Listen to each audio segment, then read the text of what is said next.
امریکہ نے 9 مئی کیسز میں ملوث ختیجہ شاہ پر سفری پابندیوں کے خاتمے کے لیے پاکستان سے رابطہ کر لیا ہے۔ اپڈیٹ کریں گے آپ کو۔ ختیجہ شاہ پر سفری پابندیوں کے خاتمے کے لیے پاکستان سے رابطہ کر لیا گیا ہے۔ مزید تفصیلات جانیں گے ڈان نیوز کے نمائندے عبداللہ مومن سے۔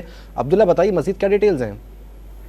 جی بالکل، خدیجہ شاہ جو 9 مئی کے مختلف مقدمات میں جیل میں تھی اور اب ضمانت پر ہے، ڈان نیوز کو ایک سیکیورٹی اور ایک اعلیٰ حکومتی ذرائع نے تصدیق کی ہے کہ امریکہ نے پاکستان سے اس سلسلے میں رابطہ کیا ہے اور امریکی حکومت چاہتا ہے کہ دوہری شہریت پاکستانی امریکن شہری خدیجہ شاہ کا نام جو ہے وہ ECL سے نکال دیا جائے اور اسی سلسلے میں ان پر سفری پابندیاں جو ہے وہ ختم کی جائیں۔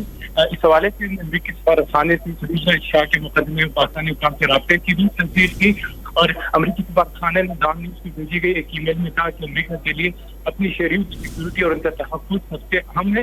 امریکہ شروع دن سے ہی خدیجہ شاہ کا مقدمہ پاکستانی آئین و قانون کے مطابق چلانے پر زور دے رہا ہے۔ امریکہ خدیجہ شاہ تک اب تک 5 بار خصوصی رسائی حاصل کر چکا ہے اور امریکہ مقدمے کی نگرانی جاری رکھے گا اور انتہائی قریب سے اس ٹھیک ہے، بہت شکریہ عبداللہ، آپ نے اپڈیٹ کیا۔